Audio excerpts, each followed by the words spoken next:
Ako nga po na nag-iisang boy, pero yes, Boyboy. Good morning everyone. Hello, hello. Shout out to everyone who are watching right. Another topic to discuss. And this topic is about tips on breaking bad habits. Yes, it's a bad habit.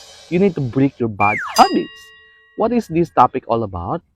By the way, this topic is from marketing91.com. You can visit their website. It's a wonderful topic and very helpful to everyone. So, bad habits are dangerous and prove disastrous in both personal and professional space. Sometimes it is our habits that define us, and if you are grieved by bad ones, then it has the ability to create negative impressions about you. Gaining control and breaking bad habits is a monumental task, but if you have the necessary willpower, it can be achieved easily. Remember not to use shortcuts, as it will only bring for temporary relief. Bad habits are the result of bad and degrading behavior that have accumulated over the years, of course. It will need hard work, grit, and determination to break replace them with good ones. The process to break bad habits takes time because our mind does not like changes in a normal routine. Okay, number one, focus on your habit. The first step towards breaking a bad habit is putting your full focus on it. Recognize the negativity surrounding it and think about decisive steps to overcome it in the near future. Understand and contemplate how it is affecting your personal and professional well-being as well as your physical, emotional, and mental health. You need to make firm commitment to yourself if you're really looking for ways to break uh, bad habits. Number two, make a plan. It is impossible to deal with bad habits without proper planning in place. It is not as easy as it looks because you will need to make strategies to come out on the top and remove bad behavioral patterns and habits from your life, of course. A specific, a specific and goal-oriented plan with exact and precise directions is the demand of the day. Take the help of someone you trust while making plans so that you can incorporate his suggestions for your benefit.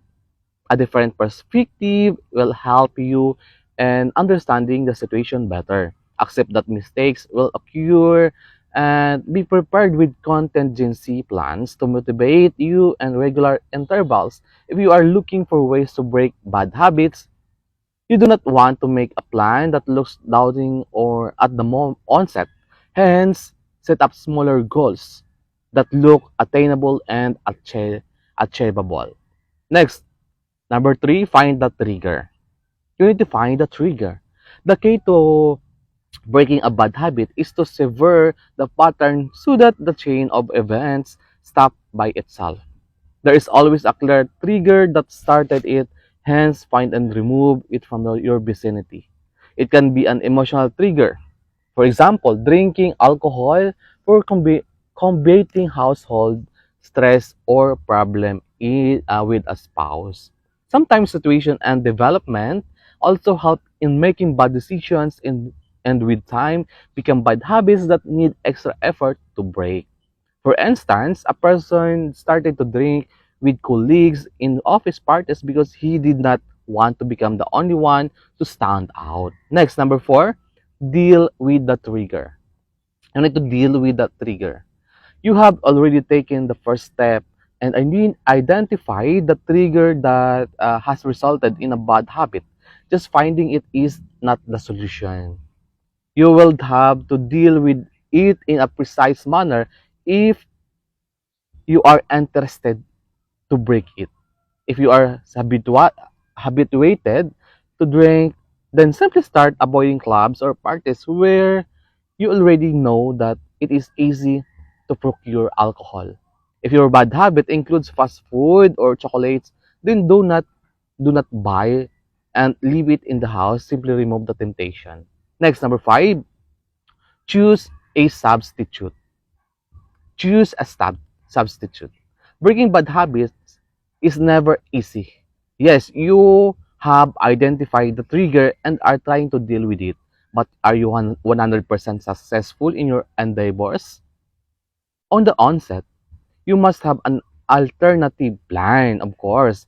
What will happen when the org strikes hard at you and force you to make detour? What will happen when you will face your nemine- nemesis and the eyes? Do you think your strong will prevail, or will you surrender thinking it is just one lapse?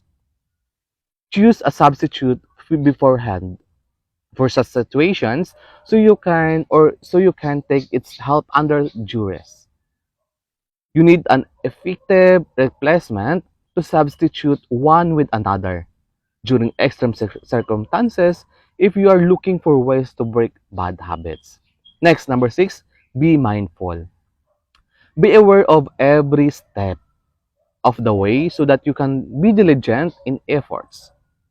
Practice mindfulness if you are looking for ways to break bad habits.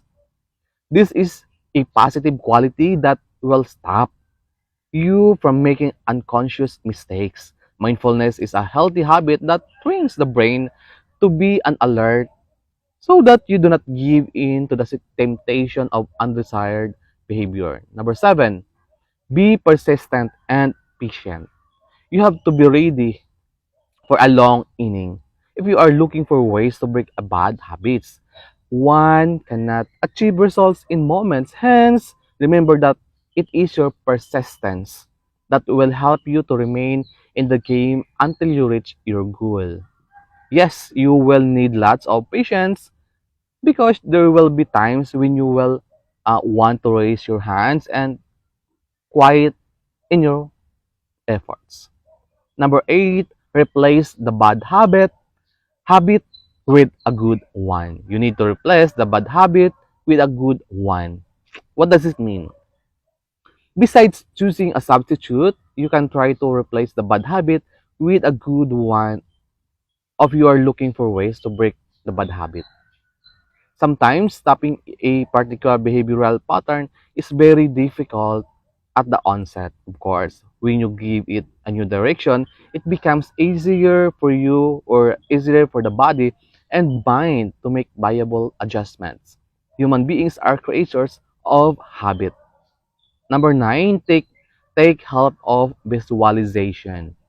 Visualization has become an important key in recent times of people all over the world rave about its benefits. Sit back and visualize yourself in a positive situation if you are looking for ways to break bad habits. See that you have risen above them. For instance, you are now drinking fresh juice instead of coffee and eating healthy food instead of fast food items. Number 9 or number 10, find your older and better self. Remember the better version of yourself who was not gripped by any bad habits. And now see yourself in your present situation. It is obvious, the obvious, or it is obvious the previous one was any day better. Self by digging deep inside if you're looking for ways to break bad habits. Some people think that they will have a chance into another person if they want to break a bad habit. But if you consider then you already have the better version inside you, just try to recapture the previous image and stick to it with a firm tenacity so that you can break bad habits easily. And number 11, set an example of yourself. Have you come across someone that has been successful in ditching his bad habit? Set him with as your example. If you are looking for ways to break bad habits, talk to him and try to gain his insight so that you can make changes according to his suggestions. Any given situation of two person is not the same. But if the willpower is there, then it becomes easy to emulate him successfully. You can surround yourself with people that are already living how you want to live so that they can inspire you to make changes in your habits and lifestyles. That's all. That's our topic for today's video, guys. And that topic is tips on breaking bad habits. I hope you gain and I give you an interesting topic for today's video. Bye bye. See you again soon. Stay safe, everyone. Love you all.